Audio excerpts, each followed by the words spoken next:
চীনে যি ধৰণে আমাৰ ব্ৰহ্মপুত্ৰখন কব্জা কৰিব খুজিছে, চীনে ব্ৰহ্মপুত্ৰৰ ওপৰত পৃথিৱীৰ সৰ্ববৃহৎ যি নদীবান্ধ বনাব খুজিছে, এই নদীবান্ধ কোনোপধ্যে হ'বলৈ দিব নোৱাৰোঁ। আমি অসমৰ মানুহ, আমি উত্তৰ পূৰ্বাঞ্চলৰ মানুহ আৰু সমগ্ৰ ভাৰতে আমি চীনে ব্ৰহ্মপুত্ৰৰ ওপৰত বন্ধোৱা নদীবান্ধ বন্ধ কৰিব লাগিব আৰু কোনোপধ্যে যাতে ব্ৰহ্মপুত্ৰ নদীৰ ওপৰত তেওঁলোকে অধিকাৰ সাব্যস্ত কৰিব নোৱাৰে, আমাৰ নদীৰ ওপৰত নদীবান্ধ বনাই উত্তৰ পূৰ্বাঞ্চলক ধ্বংস কৰি দিব নোৱাৰে আৰু আমাৰ গোটেই ভাৰতবৰ্ষৰ ভিতৰত আটাইতকৈ ডাঙৰ জলৰাশিৰ ওপৰত যাতে তেওঁলোকে অধিকাৰ, তেওঁলোকৰ ৰাইটটো যাতে তেওঁলোকে কব্জা কৰি ল'ব নোৱাৰে, ব্ৰহ্মপুত্ৰৰ ওপৰত যাতে আমাৰহে কেৱল অধিকাৰ থাকে, তাৰ কাৰণে মই ভাৰত চৰকাৰক আহ্বান জনাইছোঁ, ৰাইজৰ দলৰ সভাপতি হিচাপে, বিধায়ক হিচাপে, যে অনতিপলমে ভাৰত চৰকাৰে চীনৰ লগত কথা পাতি এই নদীবান্ধ ব্ৰহ্মপুত্ৰৰ ওপৰত বনাব খোজা চীনৰ সৰ্ববৃহৎ নদীবান্ধটো আমি বন্ধ কৰিবৰ কাৰণে দাবী জনাইছোঁ। তাৰ কাৰণে প্ৰয়োজন সাপেক্ষে আমি ৰাইজৰ দলে ইয়াৰ বিৰুদ্ধে প্ৰতিবাদ কৰিম। দৰকাৰ হ'লে দিল্লীত গৈ চীনা দূতাবাসত গৈ আমি ধৰ্ণা দিম আৰু মই সমগ্ৰ উত্তৰ পূৰ্বাঞ্চলবাসী ৰাইজক সচেতন হৈ চীনৰ এই দুষ্কাৰ্যৰ বিৰুদ্ধে, এই ভয়ংকৰ ষড়যন্ত্ৰৰ বিৰুদ্ধে আমি মাৰবান্ধি থিয় হ'বৰ কাৰণে আহ্বান জনাইছোঁ।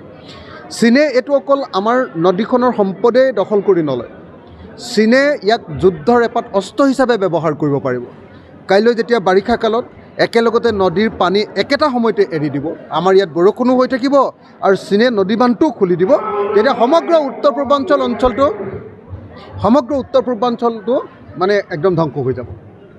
গতিকে ই এটা অস্ত্ৰ, যুদ্ধৰ অস্ত্ৰ, জৈৱিক অস্ত্ৰই যেনেকৈ লাখ লাখ মানুহক মাৰি দিয়ে, এই আপোনাৰ মানে অস্ত্ৰ পানীৰ অস্ত্ৰই জলবোমাই একদম নিশ্চিতভাৱে আমাৰ লাখ লাখ মানুহক হত্যা কৰি পেলাব পাৰিব। সেইকাৰণে নদীখনৰ ওপৰত আমাৰ অধিকাৰ প্ৰতিষ্ঠা কৰিবৰ কাৰণে, নদীখনৰ পৰা সম্পদ আমি আহৰণ কৰিবৰ কাৰণে, নদীখনৰ ওপৰত আমাৰ মানুহ জীয়াই থকাৰ কাৰণে, নদীৰ পানীৰ ওপৰত আমাৰ অধিকাৰ সাব্যস্ত কৰিবৰ কাৰণে আৰু নদীখনৰ ওপৰত অধিকাৰ সাব্যস্ত কৰি তেওঁলোকে আমাৰ মানুহক জলবোমা দি মাৰিব নোৱাৰিবৰ কাৰণে আমি সকলোৱে ব্ৰহ্মপুত্ৰৰ ওপৰত চীনৰ সৰ্ববৃহৎ নদীবান্ধৰ তীব্ৰ বিৰোধিতা কৰিব লাগিব। এইটো আমাৰ জীৱন মৰণৰ প্ৰশ্ন, আমি সকলোৱে ইয়াৰ বিৰুদ্ধে প্ৰতিবাদ সাব্যস্ত কৰিবই লাগিব। পানী আমাৰ, সেই পানীৰ ওপৰত কেন্দ্ৰীয় চৰকাৰৰো আচলতে অধিকাৰ নাই আৰু চীনৰো অধিকাৰ নাই। গতিকে সেই পানীৰ ওপৰত চীনক আমি কেতিয়াও সৰ্ববৃহৎ নদীবান্ধ বনাবলৈ নিদিওঁ। আমি যুঁজিম, আমি জিকিম।